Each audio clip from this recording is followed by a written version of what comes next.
نحمده ونصلي على رسوله الكريم أما بعد فقد قال الله تعالى في القرآن المجيد والفرقان الحميد أعوذ بالله من الشيطان الرجيم بسم الله الرحمن الرحيم لقد كان لكم في رسول الله أسوة حسنة صدق الله مولانا العظیم۔ اللہ نے فرمایا کہ رسول اللہ صلی اللہ علیہ وسلم کے طرز عمل میں آپ کے لیے بہترین نمونہ ہے۔ سامعین گرامی، ہم قرآن کریم اور سیرت النبی صلی اللہ علیہ وآلہ وسلم کے ان پروگرامز میں ہم بیان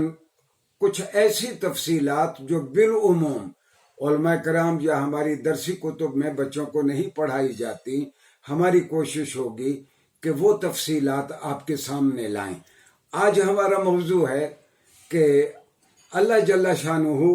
انبیاء کو کیوں مبعوث کرتے رہے، آخر ضرورت کیا تھی انبیاء کو بھیجنے کی۔ اس سلسلے میں نے ایک روایت کا پہلے بھی تذکرہ کیا ہے، مسند امام احمد ابن حنبل میں ہے، جناب رسول اللہ صلی اللہ علیہ وآلہ وسلم نے فرمایا کہ اللہ نے 1,24,000 انبیاء بھیجے، ان میں سے 315 کو کتابیں یا صحیفے دیے گئے۔ اچھا، یہ جتنے بھی انبیاء آتے رہے،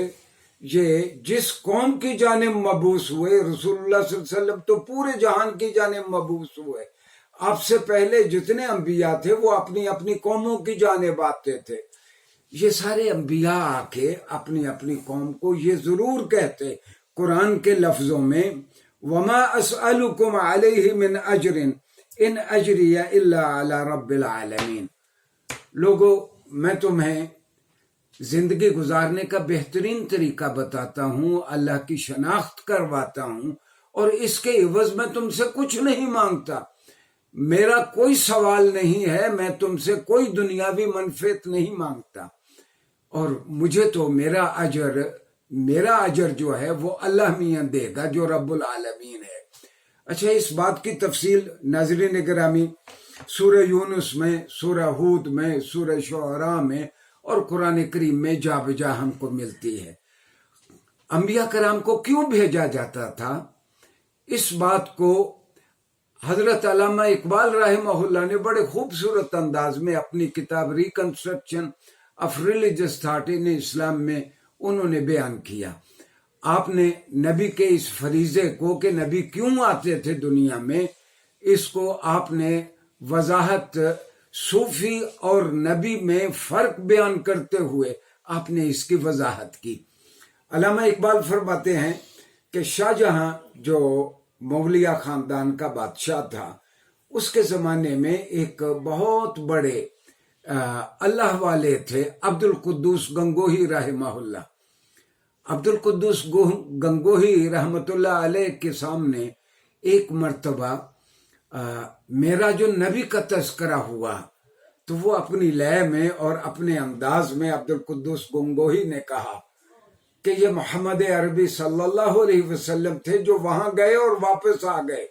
خدا کی قسم میں وہاں گیا ہوتا تو میں واپس نہ آتا۔ علامہ اقبال کہتے ہیں کہ یہی فرق ایک صوفی میں اور ایک نبی میں ہے۔ صوفی جب اپنی منچاہی منزل تک پہنچتا ہے، جب وہ اپنے ارگازم پہ اور اپنی کیفیت میں ہوتا ہے، صوفی اس سے نکلنا نہیں چاہتا، اور نبی اس کیفیت سے نکلتا ہے، آ کے لوگوں کے ساتھ محلوں میں رہتا ہے، اپنے آپ کو رول ماڈل اور اپنے آپ کو ایک اسوہ کامل کے طور پر پیش کرتا ہے، لوگوں کو جس بات پہ عمل کرنے کے لیے کہتا ہے پہلے خود اس پہ عمل کر کے دکھاتا ہے۔ اور نبی کی یہ جو واپسی ہے، یہ دراصل کریٹو ریٹرن ہے، یہ ایک تخلیقی واپسی ہے۔ نبی اس لیے واپس آتا ہے کہ اس نے تاریخ کے دھارے کو بدلنا ہوتا ہے، اس نے ایک نیا ورلڈ ویو اور ایک نیا فلسفہ حیات دینا ہوتا ہے، اس نے لوگوں کو بتانا ہوتا ہے کہ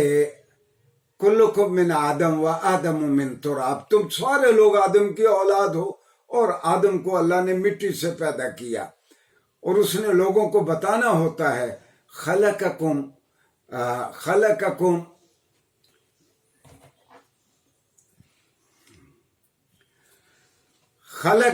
من نفس واحدہ